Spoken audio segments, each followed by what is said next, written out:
ever start a DIY project and think, Wait a second. do I actually need permission for this? Yeah. Like, I'm thinking like, in England and Wales, right. if that project involves like any construction Yeah. or like changes to land use, You might actually need to open up the Town and Country Planning Act of 1990. you absolutely do. The TCPA. DCPA, it's a thing. It's a very real thing. And it's not just about like massive skyscrapers. We're talking everything from home extensions. To even those like ambitious tree houses we all dreamed of as kids. Yeah, and that's exactly what we're diving into today. We're not skimming through like dry legal jargon. We're pulling out the juicy bits. Okay. Those need-to-know sections of the TCPA Oh. that impact you. Directly. Think of it as like decoding the DNA of development in England and Wales. I love that analogy. So we've got excerpts from the actual legal text, We do. which I have to admit looks a bit intimidating. Where do we even begin? So we're going to break down these excerpts like a puzzle. And we're going to reveal how seemingly small regulations can have a massive impact on communities and the environment. Okay. And you might be surprised by some of the things we find along the way. So let's say you're really passionate about building that tree house, Okay. but your neighbor's not really thrilled with the idea. Yeah. Maybe they're worried about the trees, Right. believe it or not. The TCPA actually gives you a way to fight for your dream project. Okay. It's called appealing planning permission. Appealing planning permission. Yeah. So there's a process for challenging these decisions. Absolutely. That's good to know. But who makes these decisions in the first place? We keep seeing like local planning authority, Right. county, even Secretary of State. Yeah, it's like a whole... It's like a whole government department dedicated to tree houses. Well, not just tree houses. Think of it like a ladder. Okay. Local planning authorities, they're on that first rung. They're usually making decisions on the everyday applications. Right. Like, does your shed need planning permission? Okay. Then you've got the county. Which might step in for bigger picture stuff, Okay. like strategic development plans. And then right at the top, We got the Secretary of State. who acts as that final decision maker for like nationally significant projects Wow. or appeals that have far-reaching implications. So back to my treehouse dilemma. If things went to the highest level. The Secretary of State could decide its fate. Exactly. Wow. But before we get ahead of ourselves. Let's define some key terms. Okay. We see throughout all these excerpts. Development, for instance. That doesn't just mean massive construction projects. Right. The TCPA actually defines it broadly as pretty much any change to the use of land or buildings. So even that treehouse, Depending on its size and complexity, yeah, could fall under that development umbrella. so planning permission. That's essentially getting the green light from those authorities we were just talking about. You got it. It's like getting your project pre-approved Okay. before hammering in that first nail. I like that. And speaking of approvals. Things can get really interesting with Section 97 of the TCPA, Okay. which covers compulsory purchase. Good. Now imagine this. The government needs a chunk of your property for a new railway line. For the greater good, of course. Hold on. They can just take your land. Even if you don't want to sell. It's not quite that simple. Compulsory purchase is a last resort, Okay.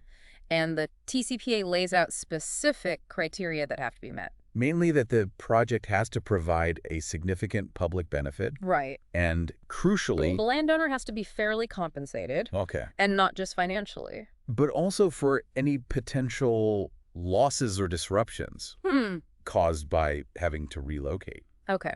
That makes a bit more sense. So it seems like the TCPA is really trying to strike a balance here Yeah. between enabling these important projects. But also, like, protecting individual rights. Absolutely. It's not just about cold, hard legalities. These excerpts on public inquiries and appeals Especially Section 98. really highlight that human side to this law.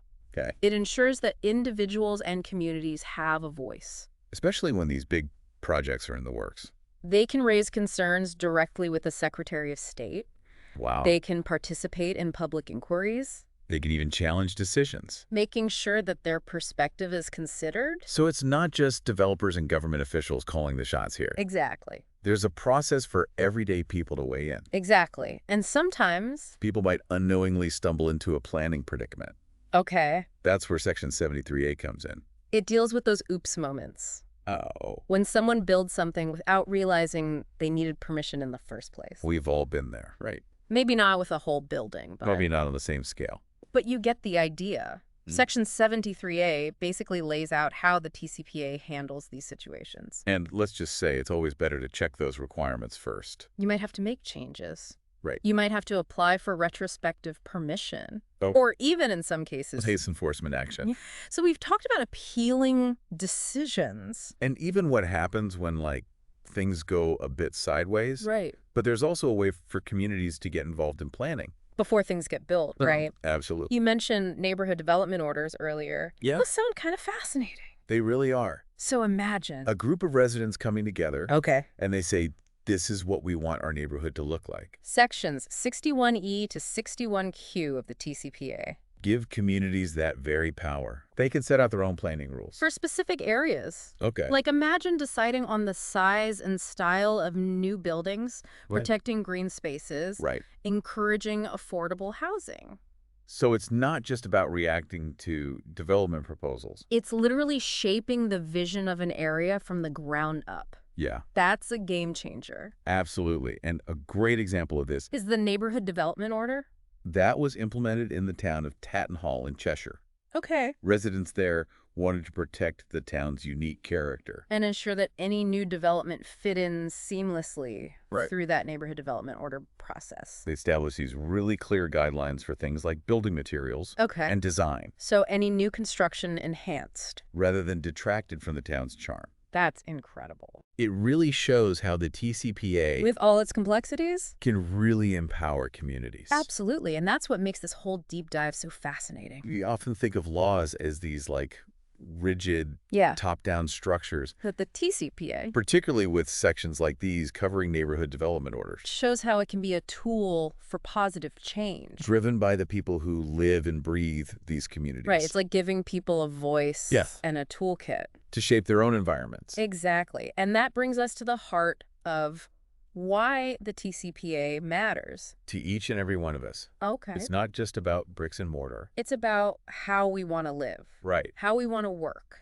Yeah. how we want to interact with our surroundings. It's about creating spaces that reflect our values Exactly. and aspirations. And it begs the question, How do we ensure the future of planning is as dynamic and responsive, as the communities it serves? right? Could the TCPA be simplified? Could it be made even more accessible to the everyday person? Okay. Could it be even more proactive in addressing the challenges like climate change? And affordable housing? Those are big questions. It makes you realize that understanding the TCPA, It isn't just about knowing the rules. it's about engaging in a conversation about the future we want to build. Precisely, and who knows? Maybe our listener will be inspired to dive a little deeper. Maybe even become a driving force in shaping their own community. Now there's a thought. From garden sheds To government powers, and community-led planning. we've truly gone on a journey today Yeah. through this intricate world of the TCPA. And to our listener, We hope this deep dive has given you a fresh perspective, on this seemingly daunting. but ultimately crucial piece of legislation. Because the TCPA is more than just legal jargon. It's the foundation upon which communities thrive. Thanks for joining us. And until next time, keep exploring.